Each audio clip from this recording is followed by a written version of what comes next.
Well, Frankie, if we start with the Palace game, you were at Selhurst Park to see the mighty Villa thrash 3-1. What did you make of it, first of all? Is this the bit where I do that Mark Lawrenson voice? I mean, I think so. I think now seems like an appropriate time for it. Well, I don't even like football really. It's just it's just 11 men kicking a bag of wind around the pitch, isn't it? Don't even know why I play football. um, it's been a few days since my journey to Selhurst Park. Uh, I liked the ground, proper old school. Also, where they filmed Ted Lasso, which is how I convinced my girlfriend to go there. Um, right. Uh,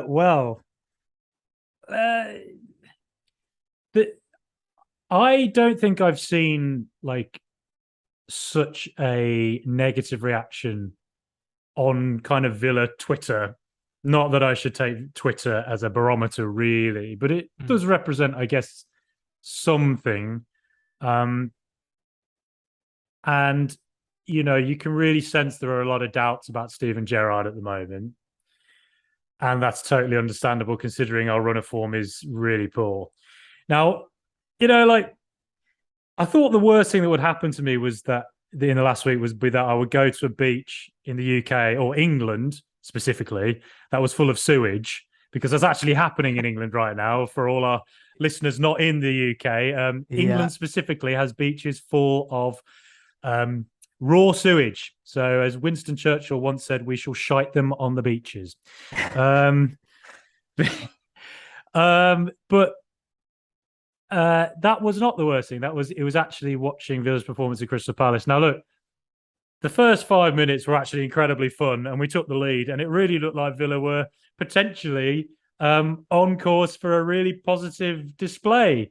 And then, incredibly, within 2 minutes of Ollie Watkins scoring, Palace long ball from the back, right up the pitch, and as soon as I saw the ball land at Zaha's feet, I thought, surely he's not broken free here. Like this can't be happening.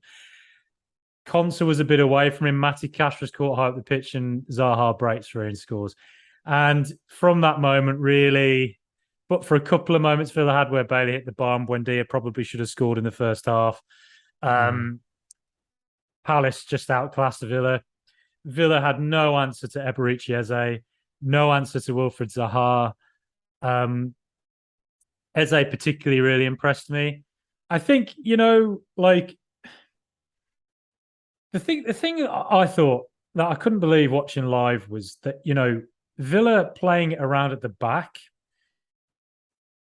It would be that Martinez would play it to Mings, and then Mings would play it back to Concert, and then it would be back to Martinez. Then Martinez would look for Cash. It was all very predictable, and it was all, as soon as Palace put Villa under pressure, we looked panicked. We looked like we were Mm. going to lose the ball. We looked unimaginative. And then we would resort to hoofing it because we were panicking. And that just leads to Pedersen generally winning the ball in defence for Palace, and they regain possession. There was nothing in midfield to come and grab that ball. And I think through the whole game, it felt to me like Villa needed either an extra body in midfield or a different player in there because McGinn really struggled. Ramsey looked a bit lost. And Kamara was just kind of tied up with trying to sort out Eze and was it Mateta or Odson Yeah. Edouard? Mm. Jeffrey Schlupp as well first up. So Yeah. there was just no one in midfield to come and grab that ball, to take possession, take the game by the scruff of the neck. So when in the second half, we were 2-1 down at this point, I thought it was about the 60th, 5th, 70th minute, and I thought, surely the midfield's going to get changed. And instead, Danny Ings got sent on, for Leon Bailey.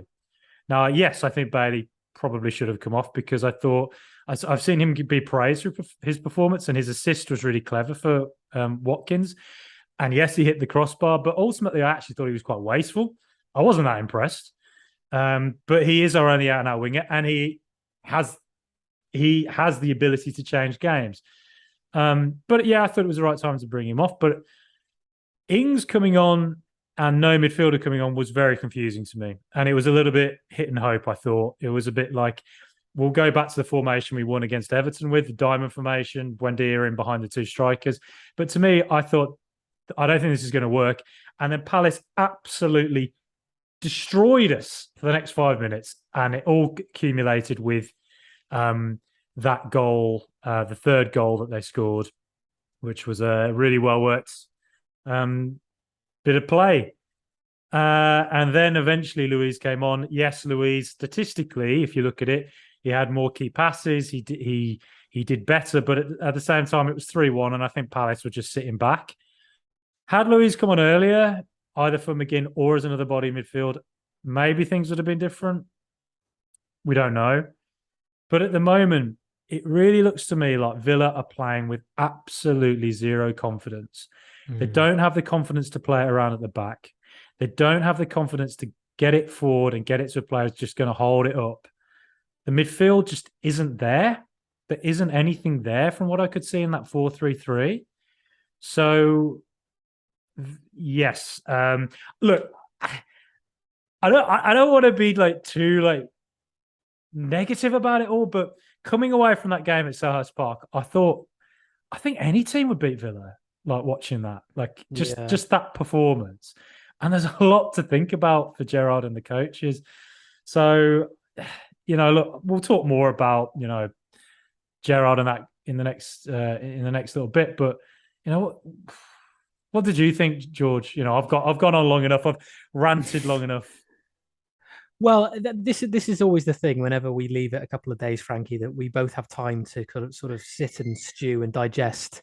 Is that your baby screaming? That was the noise I made during the game. He's misbehaved, so I've put on the highlights. So he's watching that. He's just seen the second goal. Yeah, he just saw that IU chance where he was left completely unmarked on the far side of the box. Yeah. So I was, as I said, like you, we've had a couple of days really to digest it. I actually didn't see the game live. I was at a wedding.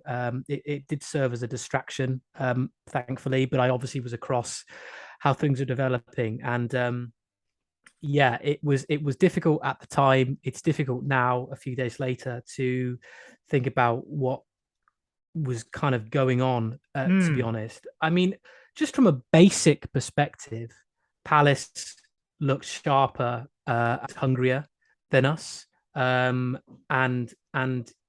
that's kind of, you always think of Steven Gerrard as a player. Those were two kind of traits that really defined him as a midfielder. That he was always a very sort of aggressive, hungry player that sort of played with his heart on his sleeve and always gave everything for the Liverpool cause. But I don't really see that reflected in his. Well, I don't know. You'd have to ask a Rangers fan, but I don't see it reflected certainly in this Aston Villa team at the moment, which is really concerning. Okay, there were a couple of things that went against us. I mean, you could argue, was the Digne decision a penalty? Gerrard obviously didn't seem to think so. I didn't think it was a penalty. I was surprised in the stadium. I was like, what happened? I had no idea that something happened. I mean, it was just him contesting the ball with Mark Guehi, I think it was, and the header from Guehi struck his arm. I mean, that's really unfortunate, I think. It reminded me of, do you remember when, I think it was Andy Carroll, maybe for Newcastle, headed the ball against Eric Dier, and Eric Dier jumped for it, and it hit the back of his hand. And I remember Jamie Carragher in commentary going, "You've got to stop this because you're ruining football. You're ruining football." And I swear after that VAR got a bit more lenient for that kind of thing.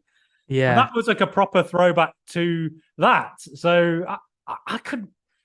I thought it was very harsh on Digne, but it was very harsh. But the making of a team is how you react to those sorts of setbacks, and we just didn't react very well at all. And I always feel. I mean, we're 3 games into the season, but it was the same situation at Bournemouth.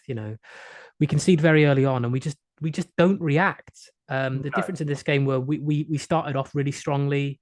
Obviously got the opening goal, and then the last thing you want to do is be conceding literally minutes later, which is what we did. Yeah. And since that moment after Palace scored, we just didn't react very well, and to lose, the 2 goals that we did, and it's really disappointing. We've got ambitions of a top 10 finish. We spoke at the start of the season that should be the minimum objective. Mm-hmm. At the moment, we're miles away from that, absolutely miles away from it. And it's all well and Yes. good saying, well, it's 2 away losses, and obviously away from home it's much more difficult. Naturally, it is obviously in Selhurst Park. We did mention that away at Palace we don't have the best record, but our ambitions have changed. Gerrard has been backed in the transfer market this summer. We spent a lot of money. Again, it's unfortunate that one of the players we brought in for big money, Carlos, will be out for the foreseeable future. But there should be enough players in reserve to come in and replace him at least temporarily while we sort of try and fix the problem until the end of the season. So it's end of the transfer window. So yeah, I mean, Villa Twitter can be a very toxic place to be, and there's been a lot of Twitter generally is toxic. oh yeah, of course, and you have to take a lot of what is said with a bit of a pinch of salt. But I haven't known Villa Twitter to be this kind of united, sort of against Gerrard this early into the season. It's 3 wins and 14 if you take the tail end of last season into account. It's just not good enough. No, I've got 2 points. I think one, I think the Bournemouth game was a real shock, and I think it was that Bournemouth performance was so insipid and clueless that I think that's really hit everyone's confidence quite hard, because I think whilst our form wasn't great towards the end of last season, I think you at least give Gerrard the benefit of the doubt and you say, okay, he's not had his pre-season, which I think he himself may have mentioned. So don't quote me on that, but he's not had his own signing. So you give someone the benefit of the doubt in that sense. There were a couple of signs of pre-season that maybe there was a bit of toughness there, like the Man U fight back in Australia and the Rennes result. Obviously, you can't read too much into pre-season because those results just don't matter ever. But to be as poor as you were against Bournemouth, a side who I think they've lost badly twice since, their squad looks like they're going to struggle bottom 3 this year. I mean, they're really going to struggle. Realistically, who knows? Maybe they won't, but I think they will. For Villa to be as bad as they were, I think that was a real shock and just took the wind out of the sails. All the optimism seeped out. Everton game, for some reason, Everton treated us like they were playing Man City and were ultra defensive. Yeah. So we were quite unconvincing in that game as well. I thought at least we won. But again, the Palace game, it looked to me like, what is our identity? We're punching around for formations. In pre-season, the diamond formation failed miserably against Man United in the first half. So we moved to a 4-3-3. It worked really well. Then we played 4-3-3 against Bournemouth. It didn't work. So we went to a diamond against Everton. And then we're back to 4-3-3. And it's like we can't find that formation. And, the other point I said I had 2 points. Look at Newcastle against Manchester City, right, on Sunday. Newcastle, that squad is not better than Aston Villa's squad. Is it more balanced? Maybe there's a case for that. Okay, maybe it is. I don't know. Maybe Joelinton in midfield is that big physical presence that we maybe don't have. But I still don't think they're necessarily better than Villa. I think they have 2 really quality players in Alan San-Maximin and Guimarães in midfield. But, and perhaps Sven Botman's a quality defender as well. I don't know him too well, really. But you can't tell me that, like, Joe Willock and, Dan Burn, Miguel Almiron, those players are better than what Villa have. They're just not. So, but you saw them play against Man City and you've seen them play under Eddie Howe. And there's a collective belief there. There is a sense of excitement. There's a sense they've all bought into whatever it is that this idea is, and that they can take the game to Manchester City. And in fairness, Villa did do that against Man City on the last day of the season last year. And maybe we'll do that in a couple of games' time. But overall, you have to say that under Eddie Howe, Newcastle have looked like they have an identity. Everyone knows what it is that their role is. And everybody is, pulling in the direction they want to go and fighting for it, And Villa, watching them against Bournemouth and watching them against Palace, there's no fight. It doesn't look like there's necessarily a collective belief in what it is that we're trying to do. And I think that, is it the players? That's just theorizing. We don't know. Is it the coaching staff? Is it the manager? That's something you can only really answer if you're on the training ground. But what I'm seeing from Newcastle is a collective sense of belief from a squad that I don't think is better than Villa's. And I think Villa surely have to be playing better against Palace and Bournemouth than we have done with the players that we have. Well, if you look at it just from a purely objective point of view, you've got Argentina #1 in goal. You've got Mings, England centre half. You've got Cash, Poland right back. You've got Digne, France left back. You've got Kamara, France centre midfielder. You've got McGinn, Scotland captain. You've got Jacob Ramsey, England under-21. Watkins is will feature for the England team as well. They're almost man for man, player for player. That is a whole team of international players. Yeah, if they're good enough in the eyes of the international coaches to be selected for their nations, there is no excuse. There is no excuse for them not to perform to the utmost of their abilities. They have ability. It's proven. They've proven that at the various clubs they've been at before, and they've proven that at Aston Villa as well over the last couple of seasons. So, for me, it then boils down to: are they being motivated enough? Is it a tactical issue? It sort of. I'm not exonerating the players. I think I think that's always something you need to look at when you're staring at a really bad run of form in the face. Yeah, but equally, you've got to think. Looking at that squad, you should be able to get a tune out of them. And if we're not doing that, then where does the blame lie? And as I said, if we're looking at what Villa Twitter has been spouting the last couple of days, the finger is really pointing at Steven Gerrard. And to be honest, I think from my point of view, I'm sort of agreeing with it because, as you mentioned earlier, there is this chopping and changing in formation and personnel. He doesn't know the right players. He doesn't know the right formation, the right system. The substitutions have been concerning. I think you were at the Palace game. As I said, that sub didn't make sense to me. No, exactly. You said the midfield was being overrun. Why are we bringing on a centre forward then? We're not football managers, but Gerrard is. He should be looking at it. Well, I did win the Premier League with Northampton once on Football Manager, so don't you forget. Well, there we are. No, I don't want to forget. That's a hell of an achievement, Frankos. I think you mentioned Daniel Nardiello was your name man. Yeah. But yeah, if fans can kind of see that from the stands, from the touchline, why does that not seem to be clear to Steven Gerrard? But hey, I'm more that it's 3 games in. I don't want to be in a position where I'm saying Gerrard out. I'm really not that yet. But I really we need to see an improvement against West Ham on Sunday week. West Ham, who are they bottom of the table now, winless in 3, haven't scored a goal yet. I'm nervous, Frankie. They'll come to Villa Park, and I'm a bit anxious about that game because if we lose that one, then alarm bells well and truly will be ringing, I think.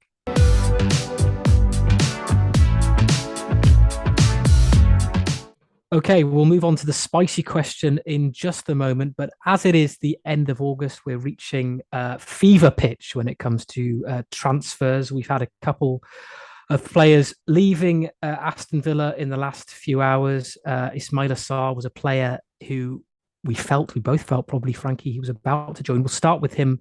First of all, we had a bid of around £25 million accepted by Watford, but clearly there's been something happening behind the scenes, which has meant that deal now seems to be off. What's your reaction to it? I mean, obviously we don't know for sure, but just as we've been talking, really, there's been a few updates. Fabrizio Romano has been speaking about what's been going on there, and he seems to think that it's something to do with the entourage of Ismaila Sarr or the player himself, perhaps moving the goalposts when it comes to personal demands. So if that is the case, does that change your perception of how that deal was moving forward? Yeah, I think, again, I've seen quite a, just from some of the more, visceral wings of some of the fandom. I think that there's a lot of this is embarrassing and all this. It's not embarrassing at all. In football transfer windows, you make bids for players. Sometimes they get accepted, and then sometimes the deal breaks down on wages, structure, and that seems to be what has happened here. It's just what happens in football. I think initially when I saw the Ismaila Sarr bid had happened, it was as I was walking back from Selhurst Park, and I was not in the best of moods. So I think I was just like, well, what is this? We don't have a winger. I don't know what are we doing? But look, as I had time to sort of mull over it, I could see why Villa went for Sarr, because ultimately we only have one pacey winger, really. Pacey, skillful winger, which is Leon Bailey. And Bertrand Traore has gone to Istanbul, and I think El Ghazi doesn't seem to be involved really at the moment, and also Trezeguet has gone to Turkey. So, so the Sarr signing attempt makes sense, and I personally think it's probably a good thing that Villa aren't willing to go. We're going to put you on huge, ridiculous wages, because ultimately, I've seen a few people mention, the comparing Villa to Everton, right? What Everton did, where they put themselves in a huge amount of debt.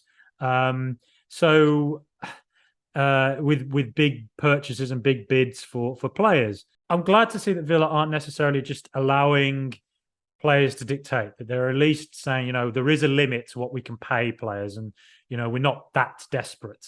Ultimately, could Sarr have added something? We had a really interesting interview with Toby Gillies, who's a Premier League commentator, Watford fan, really knows his stuff. And it's frustrating that I put that interview out, and then within about an hour, the deal had fallen through. So all that work. It was a bit like when I put out that piece about Bentancur, and as you called it, George, the Bentan curse.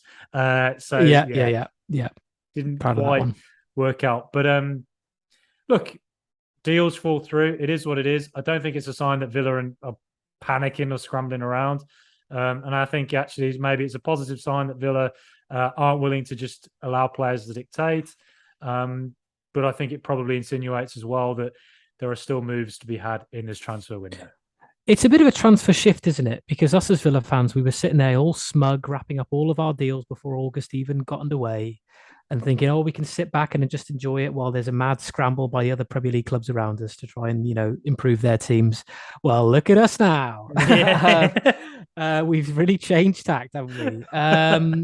With the Sarr deal, like it's quite the antithesis to how we started the transfer window, isn't it? It's kind of like, I mean, a lot of our transfers seem to come out of nowhere, but it did come out of nowhere. It was in a position where a lot of Villa fans were thinking, do we need strengthening there? We don't tend to play wingers with Gerrard. It's not really a formation that he particularly likes or plays that frequently. But as you say, with Trezeguet leaving, El Ghazi frozen out, and Traore off to Istanbul, if you look at it on paper, it probably is something we need to we do need to consider.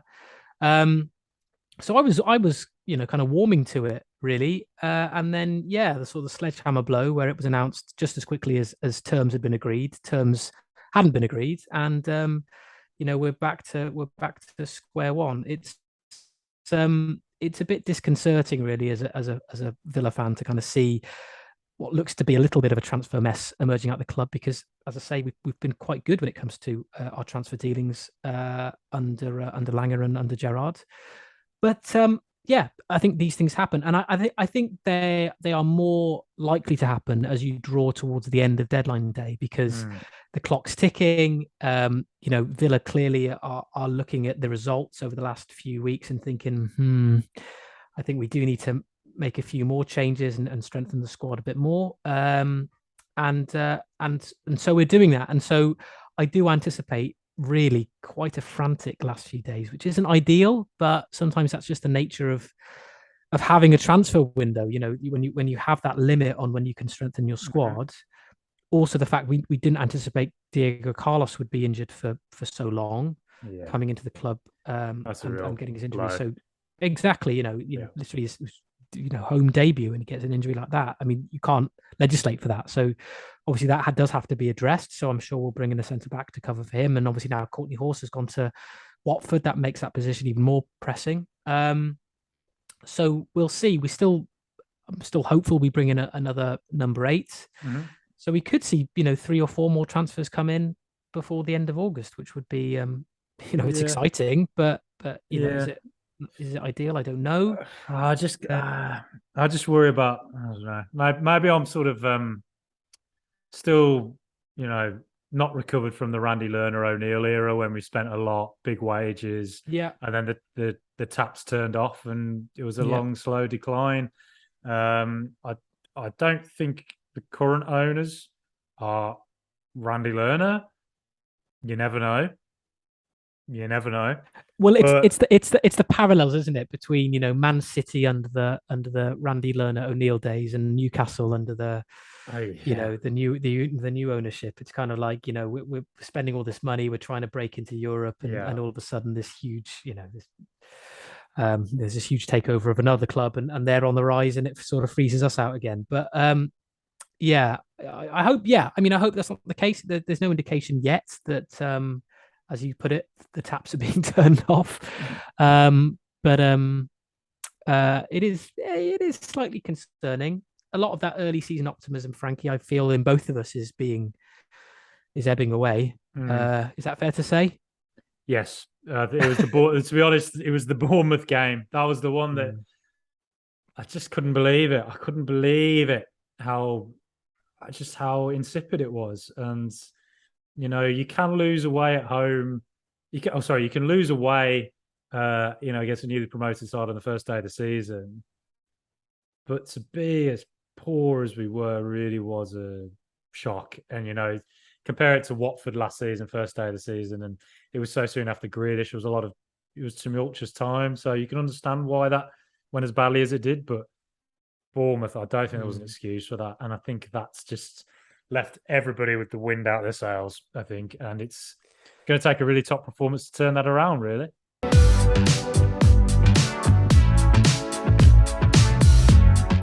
Things are about to get very hot and heavy here on the All Villa No Filler podcast as I ask the spicy question. Today, George, I'm asking you, if Villa lose their next 3 games or fail to pick up a win against West Ham, Arsenal and Man City, could Steven Gerrard be on his way out of the club?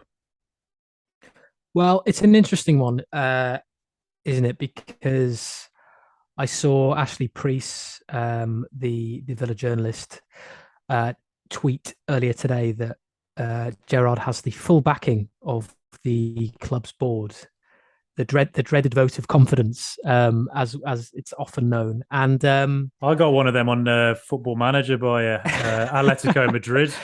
A week later, soon after we sacked, draw exactly. With Elche, and that was the end of that. It's always the way.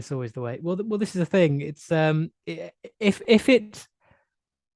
it's become so big a deal that the club's owners are sort of telling local media that that they have full confidence in the manager. Behind the scenes that really they're probably thinking, we're a little bit anxious about how things have started, which it's fair enough. They've invested so much money in the club and they're still continuing to back him. Obviously, the Sarr deal would have been around £25 million. That's a lot of money, obviously, for a footballer. So he's been backed this summer. He was backed in January with the Coutinho loan, which obviously became permanent. The Kamara deal, I know that was a free, but you're assuming that his wages will be significant given the interest from other clubs. Yeah. So yeah, I mean, this is what happens if you're backed in the transfer market. You'll be expected to deliver on the football pitch, and at the moment, we're not delivering on the football pitch. So this is the way the modern game works. And Premier League legend or not, you're defined as a manager by the amount of games that you win, and if we're not winning enough by their standards, then you've got to go. I mean, from my perspective, I genuinely want to give him time. I don't like seeing managers being chopped and changed. It's a sign of a club that's not particularly well managed. You don't want to be turning into a club like a Watford or a team like that where you're replacing, or Chelsea, replacing managers every other season. For me, it doesn't work. But works for Chelsea. Well, and Real Madrid. Yeah, no, yeah. But they are Chelsea and Real Madrid, and they have a lot of money. They are Chelsea and Real Madrid, and they do have a lot of money. And yeah, I mean, you can look at it in terms of a changing model of football, that you now have these directors of football that are in charge of the signings, and the manager plays much more of a backseat role. Their focus is primarily on sort of decisions made on the football pitch. So they are seen as probably more dispensable than they were, maybe 10, 15 years ago, maybe even longer. So yeah, I mean, in this modern age, managers are very dispensable, and Gerrard is dispensable despite his notoriety and his fame and everything else, and his ability to attract players. I mean, I think a lot of the players that we signed, we talked about this before, wouldn't have come under Dean Smith. They just wouldn't have seen him as a big enough name to attract players to Villa Park. Gerrard is that big name that gets people to play for us.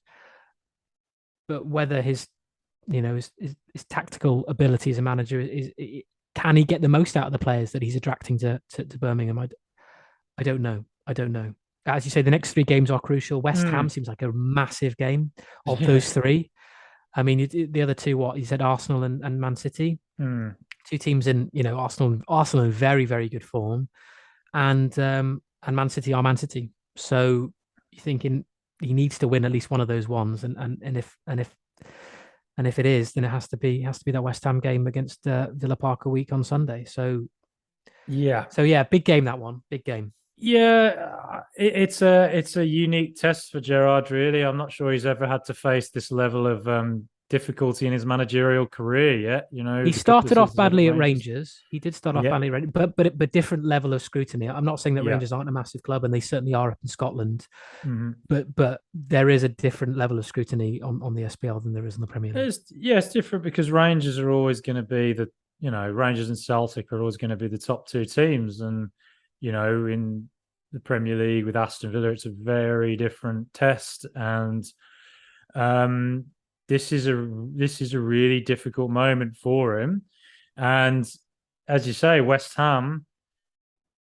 Oh, we're going to talk about it in the next section when we look ahead to the next game. But it is a game suddenly that really takes on big, could potentially have big consequences.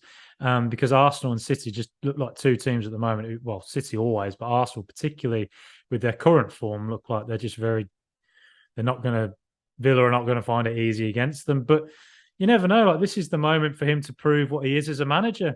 This is the moment for him to get a tune out of these players, for these players to collectively rally around and to fight, and for Gerrard to give them a structure that they can work with and a plan that they can work with that's going to take it to West Ham, Arsenal, and Manchester City. That's what he's getting paid for. That's what the coaches are here for. That's why Neil Critchley's here. So, it's collectively they have to pull themselves out of this early, middle sort of feeling that we're in a bit of a rut already. And do we have the character to do that? We're going to find out in the next few games. But also, it'll be an interesting one for Christian Purslow if this doesn't work out. So far with the ownership, it's been, we can't argue with it. It's been pretty great. I also love the way they've targeted, the youth team in the last few years. It's been a real, and it's been a fun ride with, when we had Grealish and Dean Smith there, Villa fans, and, such prominent roles in the club. Obviously now it's a very different atmosphere. It'll be interesting to see how Selhurst and Edens react to this if it doesn't work out. And was Gerrard Purzlow's man? Again, we're not there. We can say he was. We assume he was. They knew each other from their Liverpool days. But it'll be interesting to see how Selhurst and Edens react if it doesn't really work out. Hopefully we pull it together. We said at the start of the season, didn't we? And at the start of this podcast, that the expectations have changed at Villa Park.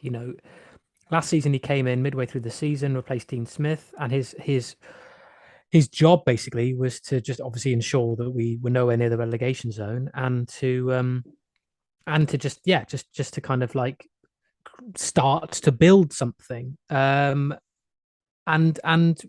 we said, I think at the time when Gerrard joined, because he was such a big name, because he had the success up in Scotland with Rangers, that he wouldn't have joined Villa if there wasn't a guarantee that he would be allowed to spend money. He spent that money, and as a result, the expectations now have changed. We're not a club that needs to be doggy paddling in the league anymore. The expectations have risen, and he'll be Doggy paddling expected in a sewage infested English beach. Well, precisely. Yeah. Well, I mean, that's what it feels like at the moment, to be honest. Frankie. But we shouldn't be just sort of aiming to finish 14th, 15th, whatever. No way. Last season, we got to push on, as you said, not with the outlay that we've made and not with the players that we've got and everything else. So, like we've got to be pushing on, and from what I've seen so far this season, we're just not doing that. If anything, it feels like we're regressing. So he's got to nip that in the bud. They always say, like, judge a manager on the first 10 games. After 6 games, we'll have played, 6 of those games. Two of those 6 will be against Arsenal and Man City, and I'm concerned about those 2. So, as I said, the West Ham game does seem to be of critical importance. I'm a bit anxious. I do want to give him time, and who knows, we might pull a rabbit out of the hat against Arsenal and Man City, but we need to start showing just a bit more grit, the basics, a bit more fight, and a bit more sense of what we're doing on a football pitch, which we just haven't shown so far. It was quite funny. Your picture just froze there, and the image on your face perfectly summed up the kind of the. You will see later, but it summed up how we feel about this season. So just a bit, just a bit miserable.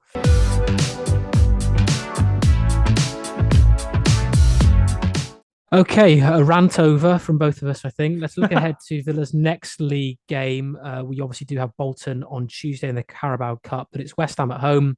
We've talked about this at length, but we'll talk about it a bit more now. Frankie, how do you think that one's going to go? Normally, I sort of dread West Ham because there seems to be a bit of a bogey team for us. They didn't used to be. We used to beat them all the time, I think, from what I remember in the 90s and early 2000s. But in the recent years, they seem to just become this team that we don't really seem to perform against. And last season, it was a 4-1 hammering, and I think that was one of the games that sort of suggested that Dean Smith's time might be coming to a close. It could be the same on Sunday. Look, but I've seen that the West Ham fans I know have all been going, mate. I tell you, mate, it's all gone to pot. West Ham, it's all gone to pot. You can theorise about it. They got to the semi-finals of the Europa League. Maybe there's a hangover that they sort of fell kind of nearly at the last hurdle there to Eintracht Frankfurt. That's a bit. It's tough to come back from losses like that, particularly when you're so close. So maybe there's a little element of that. Maybe teams have worked out Moyes' approach. Moyes himself has a decent history against Aston Villa. I swear, I can't think of many occasions we ever beat Moyes teams. There must be occasions. There's probably people screaming at this podcast of times it happened, but I don't actually remember that many. I mean, look, looking at Villa's midfield the other day, that midfield will get completely overpowered by Rice and Souček if we play how we did against Palace and against Bournemouth. We're at home. Didn't work for us last year when we got battered 4-1. I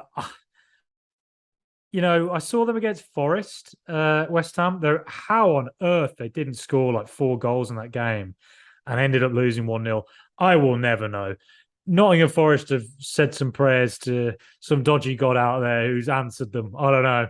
I don't know how they got away with that, but they did. And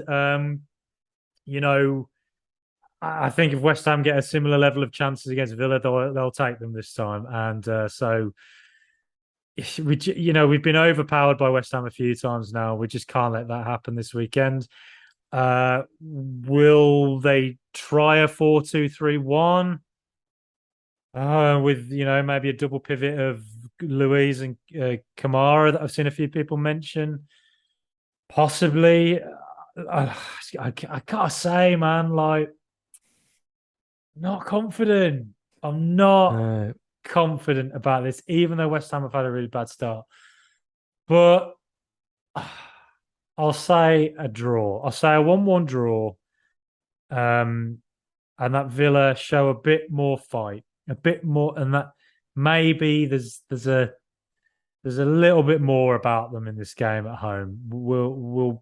We'll see. I dare to be optimistic, but I just don't like the thought of Declan Rice against our midfield. I just don't. I think he's an absolutely fantastic player, and I think I'm not sure we're going to be able to handle him. But maybe we will. What do you think, George? Yeah, I mean, I'm not confident, Frankie. I don't think anything. I've been a bit disappointed because I love doing this show when Villa win. I don't. I love speaking to you, Frankie. I love talking about the Villa generally, but when we lose, it's so much more difficult to sort of motivate myself to be positive and to think, it's all right. We'll get a win. It'll be fine. It'll all be great. We'll turn it around. But we followed the Villa, you and I, for far too long. And for the most part, there have been, not for the most part, what am I saying? For large spells, it has been sometimes quite difficult. The last decade's been tough. It's been tough. And I think, there's Villa fans watching this who can relate to how we're feeling. As you say, in recent seasons, West Ham have been a bit of a bogey side. They just feel like tougher than us. You know what I mean? It's the feel toughness. Like sometimes it's the toughness. I always mention West Ham when I say what are Villa lacking. It's a bit of a West Ham thing. They yes, don't have and that. which makes the Carlos injury so much more difficult to bear because Carlos represented that physical toughness and ball playing as well. He was good on the ball. And ball playing, all of that, which we have lacked. I don't like to see us so limp as we have been in recent games, and that is something I'm sure West Ham will look to exploit. Set pieces. We've been through this time and time again already at the start of the season. At the end of last, I don't know what's going on with set pieces, and West Ham are the set piece kings. So again, pieces, that's something to be worried about. The mentality side of things, as I said, as soon as we conceded against Bournemouth, as soon as we conceded against Palace, sort of heads dropped, anxiety, lack of belief. Lack of belief. Playing at home, obviously, generally speaking, that's a good thing. But if you're playing for a club with the high expectation and you sort of go a goal down or 2 goals down, I think the players can feel it from the fans in the stadium, that sense of sort of disappointment and frustration. So that could play into things. I don't know, Frankie. Look at us. Very, very tough. This is therapy. Three games into the season, and this is how they've got me talking. It's ridiculous. My name is Francis. I've just been to Selhurst Park and seen my football team lose really insipidly. Well, I was relatively confident ahead of the Palace game, and that turned out how it did. And now I'm sort of negative ahead of the West Ham game. So maybe I'll be proven wrong. But I am a bit anxious, and I hate to say it, but I think West Ham might do us 2-1. I think. Yeah. Well, I apologise. Yeah. Well, turning against Andy Murray. Yeah. Really happy. Really. You're going through all the sort of depressed sounding sports celebs, Lawrenson, Murray. Well, but yeah, it's hard to be confident, isn't it, Frankie? But I'm going to say, prove me wrong. Aston Villa Football Club, prove me wrong. Here's what I would say. Aston Villa have the players to get out of this rut. They have the personnel to do it. And they have some exceptional players. We have great fans who are loud and passionate. And we'll do our bit as fans. The coaching staff, the manager, and the players have got to do their bit. And I believe we can. We will. We have to. We will. We will. And I say that, and then it will come to Sunday and we'll do the podcast after. It'll be back two on well, West Ham. That was my rallying cry. That was my William Wallace moment. Yeah, exactly. Yes, no, going back to your Shakespeare quotes from earlier on, we will fight them on the beaches. Was it Churchill? Churchill. Yeah. I'm getting my, British historical figures mixed up. I'm so frustrated and upset about Aston Villa. I'm getting my historical figures mixed up. That never happens to me. They never. You know what I'm like, Frankie. I'm a pub quiz dynamo. I know all things historical. So yeah, Villa have affected me so much.